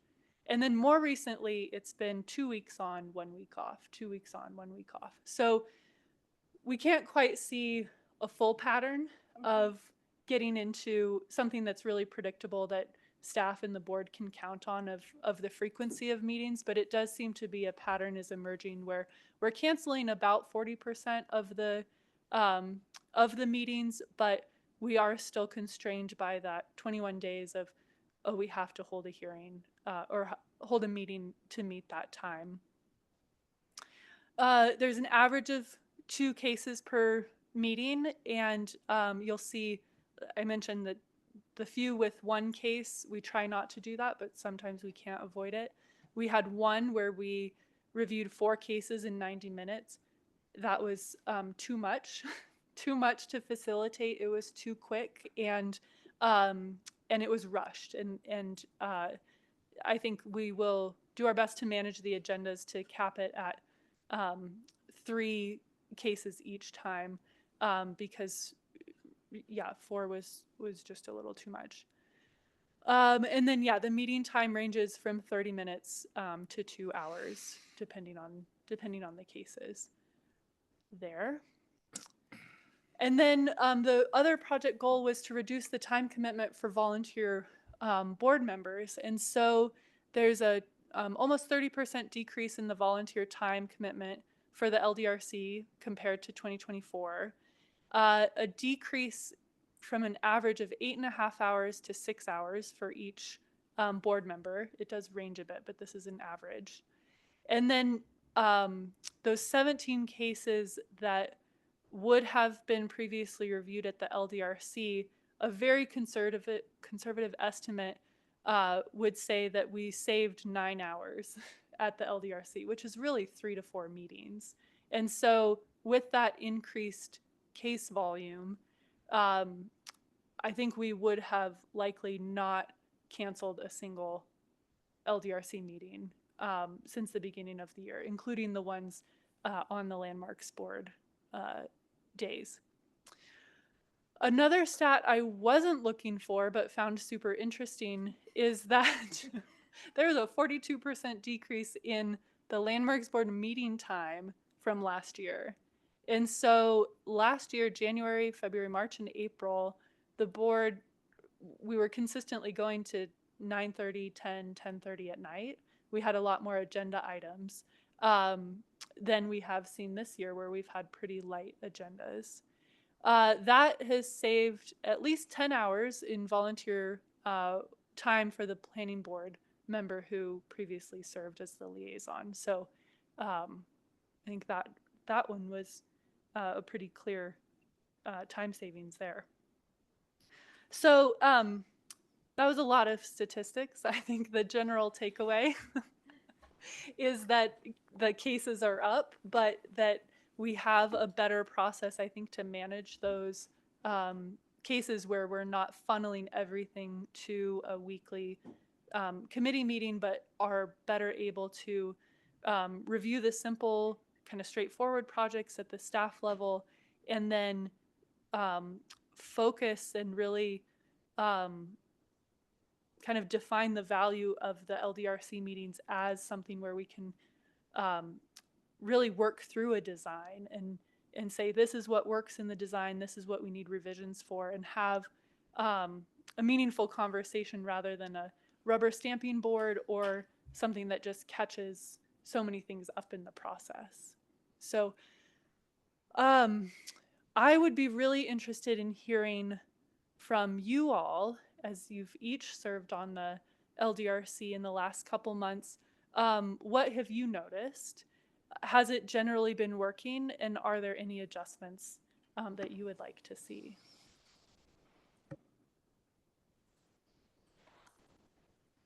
Well, thank you for the numbers. I mean, that's kind of amazing and kind of staggering. And it seems like it is starting to achieve the goals that were set out. I know, and I think this is important for Michael to know. I know that one of the things I learned through this process that I kind of knew but didn't quite understand is when it came up, not only about even though I think both the applicant and the interview process made it clear about this Wednesday morning commitment, and we don't know how that got started. Maybe that's when the Olmsted conference room was available in Park Central or something. But I was clear about that. The one thing I didn't know, and I think Marcy, I think it was KJ who really made me understand this is considered a city's business meeting. So it does have to be done during like the business hours and the city staff or whatever. It wasn't something that we could really have the luxury to have on a Tuesday evening or anything like that. And I think that was sort of eye-opening to me, because then I understood that that is different than a Landmarks board meeting where people come to us. I will say, when I first heard about LDRC, and I knew there wasn't public participation, however, it has always been completely open to the public. And I think when the agenda is posted, I've never heard that someone from the public or an organization like Historic Boulder couldn't send an email saying, hey, I see you have this on the agenda item, you know, maybe consider this or that or something. So, I mean, I do know, but I have to admit, when I first heard about LDRC, I mean, I gotta admit, it kind of reminded me of the conclave in Rome. You know, it's sort of like there was a mystery about it. Then once I got to, and I attended a few while I still worked at Historic Boulder, but once I got on the board, I realized the tremendous value of that collaborative conversation. And I know, Michael, you've attended a few and have seen just sort of like, you can't really put a price tag on that, you know? And I think that can you imagine what the board meetings would be like if all of those applications aren't dealt with? And for, I think it was for a letter to City Council a few years ago, Marcy gave us statistics like 83% of applications were approved in like 2 weeks or something, and that the vast majority of things were getting approval. I mean, it might have been returning to LDRC for approval or coming to the full board for approval, but the majority of things do seem to get approved by us, a much higher percentage than I might have guessed. So what I've noticed about the changes is I can feel the difference in the amount of time I have spent on it. And, you know, it's kind of, I maybe I shouldn't admit this. I'm the most productive on any Wednesday I serve on LDRC for some reason. It just sets the tone, and I get everything else I need to do for that day, and I'm all ready. It's interesting for me that that's really kind of a Kickstarter for the rest of whenever I'm assigned. I have noticed that they start at different times, and my understanding is, or my guess is, you're accommodating different Landmarks board member schedule. And I've also noticed that there's sometimes where I think it's all a lot more efficient. What is intriguing to me is sometimes 3 Landmarks board members are on. And again, is that just a scheduling thing to accommodate people's schedules? Or a recusal. Well, yeah, that's true. It could be a recusal. That's true. Yeah. But so I've noticed that sometimes it seems like, you know, rather than 2 kind of throughout, well, of course, a recusal makes sense. Well, sometimes like mine is the 10 o'clock. So Chelsea will come in at 9 and then she'll have to exit, and then I come in at 10. So there's 3, but there's never 3 on At one time. One time. There's only 2. It's just, But it's more, they're listed as 3 so that we know, each of us know when to jump on, just to accommodate schedules. and that's great. And I think it's great when you can accommodate volunteers. What I don't know is, does that add extra work for, I mean, is it easy for staff to do that, or does it become sort of like what in my mind would be a Cirque du Soleil schedule, where it's like, you know, working around? I'm just putting that out there because I think this is the time to ask these questions or share. I really appreciate that. The LDRC scheduling is like a 3D puzzle. And we have brainstormed ways of how can we like find a formula, right? But then you think about all the inputs. And yeah, it's increasingly challenging. That is an area that in the ideal world we would have figured out that it would be easier. But some of the some of the inputs are, availability. Renee's available after 10. John has a preference to start after 10. Chelsea's available from 8:30 to 10. We also try and have an architect on each rotation. And so that creates a natural pairing of the board. And so you all aren't getting to serve with each board member. You're more in pairs than you were before. And I do want to keep an eye on that, because I think that the DRC can develop a personality of, oh, if you have these two, they care about these things, but they're super permissive about these. We're going to wait until these two are on because they're really strict about this, but not strict about that. And we're, Claire and I are the consistency in terms of staff. But I think a healthy LDRC is when all 5 board members are rotating and learning from each other and hearing from each other. And so there's that piece. I think if there was a consistent start time that magically worked for 7 people, I would prefer that. If there was a 2-hour time commitment window, even though the data says we're an average of 1 hour and 15 minutes, there's a lot of juggling when it says, okay, we have 2 30-minute items and a 45-minute item. Can we do this one and this one? So a commitment of a 2-hour window would be a lot easier on even the if you scheduling wouldn't piece. necessarily even need it that often. You wouldn't need it consistently. You would just need it occasionally. Right. And then we could fit 3 cases in there more consistently, but we might not need it every time. I do think one of the values of when I first became aware or started on LDRC is sort of that random assigning, and that we all work with or assigned with different board members at different times, only because it precludes it from becoming, like you say, almost engineered a little bit in people's minds, whether it is or isn't. It's that perception. Yeah, and I would like to get to a place where it's predictable for you all. It's a lot for us to ask, oh, can you hold 2 hours on your calendar for 30 weeks out of the year? I don't think it's 30, but it's somewhere between like 20 and 30 weeks out of the year. I would love to get to a place to say, can you dedicate 2 hours every other week for 3 months on, 3 months off, or whatever the pattern is? I think predictability would probably help everybody. Well, and I was when I first started, it was always 8:30 in person. Then it went to 9, and then it went. And I mean, there was a time recently where I was like walking the dog, and I knew I had held LDRC, and I'm like, oh my God, it's at 8, and I raced back but I think that here's what I don't know how the others feel, and I'll quit talking. Here's what I think is there's the real world and the perfect world. I think a lot of strides have been made. It already looks like you can quantify savings in times and energy and so forth.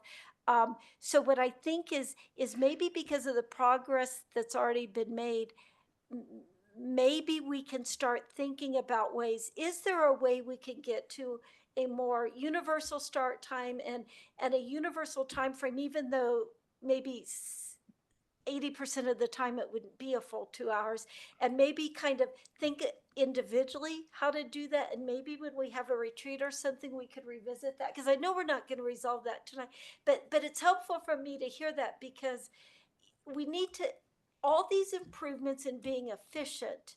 What I was wondering is, in reality, is it still efficient for the staff, and is it sustainable like we're doing? And the thing is, this process, it certainly didn't happen overnight. It took time. So maybe that can be the next goal, but not anything that any of us can expect or necessarily have to commit to in the next few months, but think about. Yeah, and for the staff reviews for that shift coming over, and Claire, you're welcome to chime in as well, but they're generally working well. I think there are some internal adjustments that we have made of we are almost recreating the LDRC, but at a staff level. So it's not as formal. We don't have a PowerPoint, but we do have an agenda, and we say, okay, here are some tricky ones that came in. Let's talk through them and then follow up. And so we're still kind of feeling that out and appreciating the LDRC format even more, because when you have the applicant or the property owner in front of you and you are talking through the guidelines and you're saying, here's what meets it, here's what's not, you can get to a resolution a lot faster than emailing them and saying, this doesn't meet the guidelines. Try again, which is not how we message it. But there is something really, there is something very efficient about having a meeting and talking through when something doesn't meet the guidelines to say, okay, well, here's why and here's how it could. And so we are still kind of leaning into that and figuring out what that looks like for the ones that we that don't meet the guidelines. Do we call them up right away? Do we take them to the LDRC for a second opinion? Do we have a mini LDRC with just the applicant? Those sort of things. I will also share that the state tax credits were the one thing that immediately took a whole lot longer because I mean, that is all about checking paperwork, and there's something about preparing for the LDRC that was like, by the time we got to the meeting, it was like, why is this in front of us?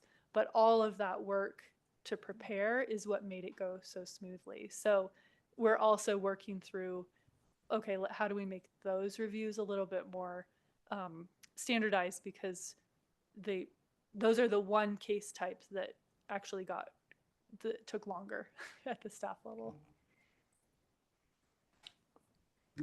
I'm surprised that, like, I was feeling even this week, you know, and we're in the industry, so you know, and I get new clients, and then, you know, I have someone that cancels because of the tariffs. So you get like a little on edge, and I thought to myself, oh, well, we haven't had any LDRCs, like maybe the whole world is feeling these tariffs, right? So a little part of me, because that person had canceled, I thought, you know, I had looked at the LDRCs, but seeing now that they're up and that we're just not having these meetings lessens my anxiety about the tariffs. But what it does is it really shows that, like, just the improvements that were put in place, and that is great. And I love the idea of having consistency, because on my end, even though I might be the one that's the 10 o'clock, which is shifting because the kid is going to go to high school. So the 10 o'clock it won't exist anymore. But, you know, sometimes I'm like, because I get a schedule and then I'm on, and then, so then I have it in my calendar, my calendar, like the family calendar that I'm on, because I got that schedule. But then the schedule gets revised, so then I'm not on the schedule. So, like, if it was just like automatically, you know, there's 4 times a month and I'm on twice this because it's an odd month or something, you know what I mean? Like, if there was that, then I would know in my head that this is when I'm to be on, you know what I mean? So maybe the consistency like that would help you guys and us. And then, you know, if we're trading amongst ourselves, like, you know, then we can adapt somehow if there's something that way. But I don't know if that might be more helpful in that long run. But I do appreciate you guys accommodating that piece for us. And I mean, all these things for us, it's generally working. You know, Chelsea talks about the time her first board meeting, she was on until the next day. So, so I feel grateful that we, you know, hopefully next month when we're on my first, that we're not gonna do that. So I'm really grateful that these changes took place when we're been on the board, and I know that it's been a lot of work for you guys, and I just want to thank you. And you know, on our end, a question could be asked of us, and, you know, we can say yes or no. So don't hesitate in asking for us to be of assistance in any way. So. And I'd just like to say thank you for this. Yeah. Oh, Wow. that's beautiful. Without it, I wouldn't know where I'm supposed to be. Okay, but careful to print it out because it changes. Yeah. Yeah. I already did that. That's what I mean. But no, Yeah. we do want to give you something that you can plan around or tell us early, oh, this is where I'm going on vacation or whatnot. So yeah, I think this feedback is really helpful.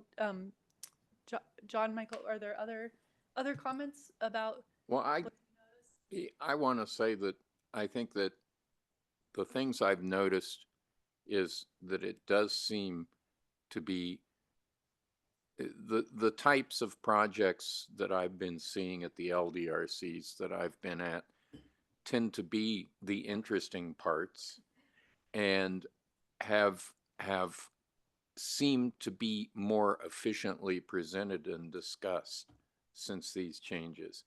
And so I would say generally, I think things are working. I don't miss looking at tax evaluations. And I think that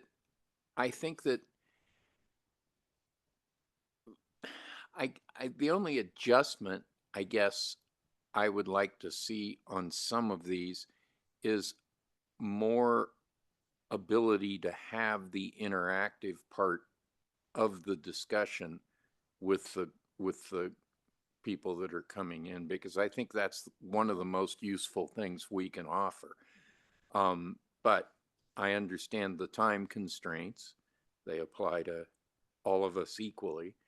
And it's just, that's the one thing that we get to a very interesting point in discussion with a potential project, and then we're done. And it doesn't go that much further, which is also the correct thing, because we're not supposed to be solving design problems. We're supposed to be guiding the process of people meeting the guidelines themselves. And so I just think it's been a very positive thing. And I think that Chelsea Castellano deserves a bit of credit for initiating this part of this. I think it was a great kind of a optimization of our system, and so I believe she deserves credit for that. Yeah, her hands up. Oh, Chelsea. Oh, thank you. Oh, and thank you for acknowledging that, but it was a big team effort, and I'm glad that the whole board was supportive of moving forward and the staff were supportive of moving forward with these changes. But I just wanted to say I think it's been working well. It feels like, it does feel like we're having less meetings. I will say for myself, I can't be on a meeting past 10 a.m. because I have a job that requires me to be online at 10 a.m. and I usually have meetings right at 10. But the staff have been really great at starting the meetings where I'm on at 8:30. So we have been able to get through 3 applications in those. So I really appreciate that. And I think that one thing that I've noticed, and I'm not sure if I think it's just something worth talking about, is that um, I find that like the staff presentations, no matter how complicated or simple the project are, tend to be the same length. And so I'm wondering if there's maybe some time optimization, because it can be a really simple project, but if the presentation is 15 minutes, then you're going to like the minimum amount of time that you're going to have a conversation is 5 minutes, it seems like. So I'm wondering if there could be some consideration to the level of complication of the project and the proposal to kind of match like a length of the presentation so that so much of the meeting isn't taken up with presentations. As amazing as those presentations are, it feels like we would gain some time back where the simple type of projects and proposals get a shorter amount of time with the presentation, because otherwise I don't think we will actually reduce the time of the meetings, even if some of the proposals are more simple. So I wanted to see what staff thought about that. So one thing I have on the applicant side, just because I've been on the applicant side, and so I think I like to hear their response to you, but I also feel like, the fact that the applicant has to put in a lot of money and time to, get all the paperwork in, and there's a little bit of receiving on the applicant side to know that you guys have done the due diligence. And according to the ordinance, it kind of has to be said in those documents, and you have to give us, because we are not required, and I think Chris has asked us that we do not research, prior to being in the board or the LDRC. So I feel like the thoroughness has to be there. And I don't know how you could shrink that time and be as thorough as you need to be. No, I appreciate that that thought and the question, and I'm thinking about what our presentation is. It's we get the benefit of looking at the agenda items beforehand, and the board members come in cold. And when Claire comes in with a question about a project I haven't seen and asks me for a decision, I take a lot more than 15 minutes to come to one. So, I do think that the kind of orienting us, staff, the board members, the applicant, the homeowner, saying, here's where the property is located, here's the history, a bit about the history, some key things about the thing, the criteria, I think is really important to state each time, because when we get a bit looser, it's really easy to say, I like that color, I like that porch, when really it's like, what's the criteria? So we are always looking for ways to optimize. And I think the solution I see is making sure we're right sizing the projects that come to the committee so that those are the ones that benefit from the conversation, rather than having these super simple storm windows is the one that I keep thinking of, or mechanical units, something like that. That would be a waste of time. I wouldn't want to spend half an hour on a mechanical unit, for example. But here I'd be interested in other board members too, of the staff presentations. Do they seem too long, too short? The applicant's presentation, is it enough time? Is it too short? One final thought is that what I appreciate is when we cover the scope of the project and where the project's located, etc., the applicant then doesn't have to repeat that, which is a pretty big time savings there, because they'll walk you through a whole story. And sometimes it says, oh, you've covered it really well. Yeah. Here's one or two things I wanted to add, and then we move to the deliberation. So Chelsea, I really appreciate your comment, because I think the whole thing is there's been an enormous, and I agree with John, thanks to you, an enormous kind of pretty monumental shift in how things are done through LDRC. And that was kind of my point earlier, but I didn't articulate as well as, let's keep working on this to improve it and fine tune it and make it as efficient as possible. I think for me, and the one example I'm going to give, and that's when I'm sitting, at home with my dog licking my feet, trying to decide whether to issue a demolition permit on a house. I do want those presentations as fulsome as they can be by the staff, because to me, that's the kind of thing I can't be casual about, the question, and so I need quite a bit of information to say, is there probable cause, this or whatever. So I think there might be we might find that there are certain items before us that can be short and sweet, but I think and I think part of that is because our decisions are based on criteria as outlined in the ordinance and the Boulder Revised Code. Some of those things have to be shared even at the LDRC level, but I do think there are some where, and of course the one that comes to mind is paint colors, but we're no longer reviewing those. So I think there are ways to find the ones that can be abbreviated, or shorter. But sometimes I have needed, and I'd say particularly in demolition, because those are always hard decisions when they just want a full demolition and something's been standing for 135 years. I need to feel confident with, enough information at that level. So I appreciate that level of detail there. Can I jump in? Oh, I just wanted to clarify that I wasn't suggesting to, not have robust conversations for those big projects. In fact, I think it's more important that we have those very detailed presentations for those bigger projects that come through LDRC. What I was suggesting is that in order to,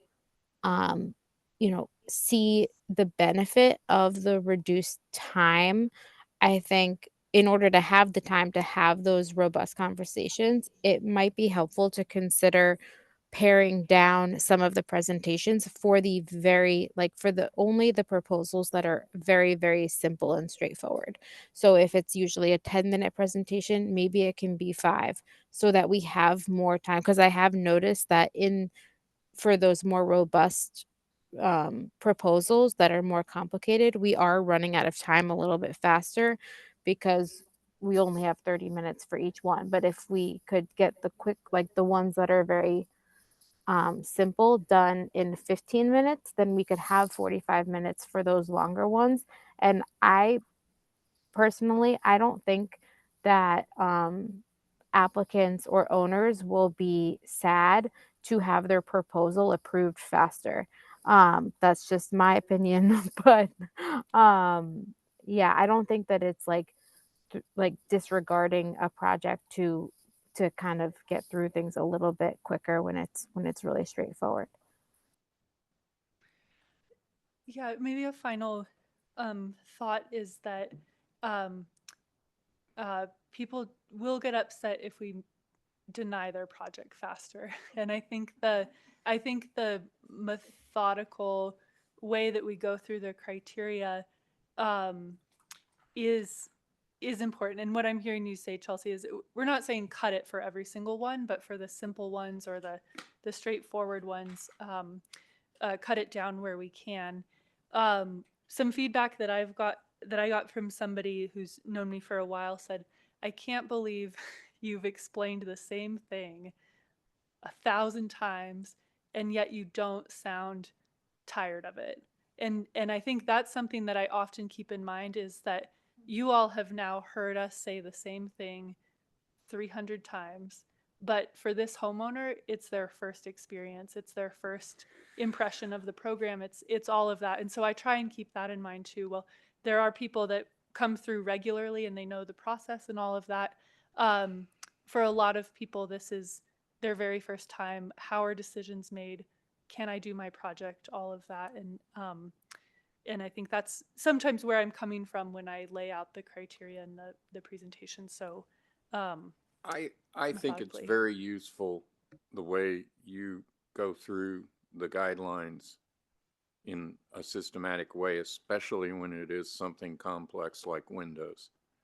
And it's useful, at least for me on the board, for 2 reasons. And one is it confronts me with the guidelines continuously, because I have a tendency to construct my own guidelines.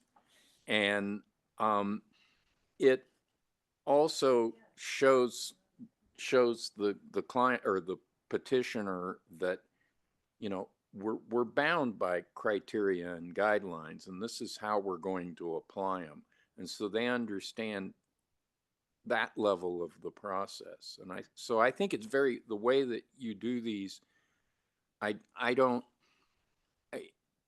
some of them are very straightforward and simple, and we usually can manage to get through those very simply, like position of a fence relative to the house or something. It's essentially a single guideline. And but windows in particular are one where I do think there needs to be some discussion around the guidelines. We've all talked about that. But as written and as being applied, I think it's very useful to go through the process the way we've been doing it. And I don't think anybody goes away thinking, oh, that was a completely arbitrary review. Well, and I think what must be a challenge for staff is, and I don't know if it'd be an art or a science, but that conceiving of the agenda when there are times in Chelsea, I agree with you here about like, you know, when there's times when like 30 minutes allotted, but we're done in 18 minutes or something. That's the sweet spot that's hard to hit, because I think as we keep going down this path with these new changes in place, staff will get like, yeah, that probably can be a 20-minute discussion, and then have the next agenda item start, you know, right afterwards. But I know that takes a little bit of time to get to that real sweet spot, you know, and I know that Marcy, what I want to say about this discussion is, I know when we met yesterday at the agenda committee, we thought the meeting might have concluded by now,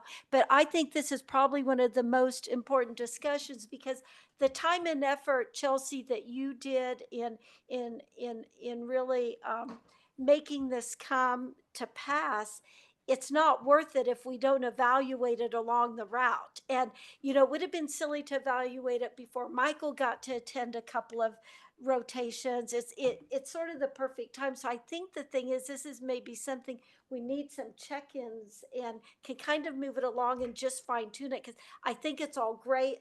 I share Renee's appreciation to staff, cause I don't know how you even figure this out. And, you know, it's amazing to me, that it always goes as smoothly as it does. But I do think it's worth kind of checking in every 3 to 4 months on this, because it's one of the bigger changes to the program in Certainly, years. and yeah, we'll continue to check in, and as well as our retreat whenever that happens this year.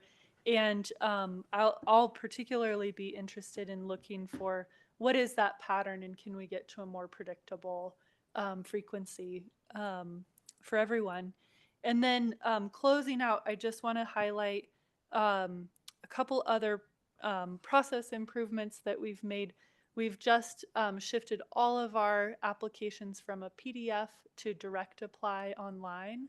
And that's been a huge effort the last 4 months. So major kudos to the team here, but that is going to improve the process. It helps explain what's needed from the applicants more clearly. And then as soon as they hit submit, they have a case created and they can see it go through the process. We've also been tracking our statistics of what is our average review time. And so for LACs and non-designated demo reviews, that initial review, so whether it's approved or called up to the full board, the code gives us 21 days to make that decision. Our average for the last 4 months has been 7 days from the submittal to the end of that initial review. So they're moving through the program within a week. So despite the increased volume, we are managing pretty well. So That's impressive. yeah. Okay. We'll wrap up because that was a good reminder, Abby, that we estimated this a little differently. Oh no. Okay, well, I don't need that slide. The thing I was going to tell you is that the Square Nails Award ceremony is on Monday. In Scotland? What a beautiful, In Scotland. what a beautiful place. It's at the Chautauqua Community House. The refreshments are served at 6 o'clock, but the program starts at 6:30, usually runs for an hour. And then the CCA staff is giving kind of behind the scenes tour of the Chautauqua Green Room from 5 to 6, if you're interested in seeing that. And Abby and John, thank you for presenting the Landmarks Board Project Awards. And maybe we can follow up via email to make sure we all know what we're doing. And then there was something else, and I think it's that the next meeting is on June 4th, and it may or may not be virtual. Oh, you don't know yet. Yeah, we're still deciding. So we'll have at least one case. Maybe only Oh, one. that's not my concern. That's Renee's concern. No, I'm kidding. I'm kidding. So is that it? The only question I have, so I know Ronnie can't be there. Will someone be presenting his award? Yes, I'll be presenting his, Ronnie's getting a Preservation and Local History Award from the Heritage Roundtable for his completion of his Landmarks Board term. And so I'll just say nice things and that he won't be there. Yeah. He won't be there. But no, what I was thinking is if John or I could maybe just videotape that portion or could, something yeah. to send on to Ronnie. We could Okay, definitely that's do it. that. So Marcy, Aubrey, Claire, is that it? The meeting's adjourned at 8:13 p.m. Thank you, everyone, and thank you, Renee. Thank you.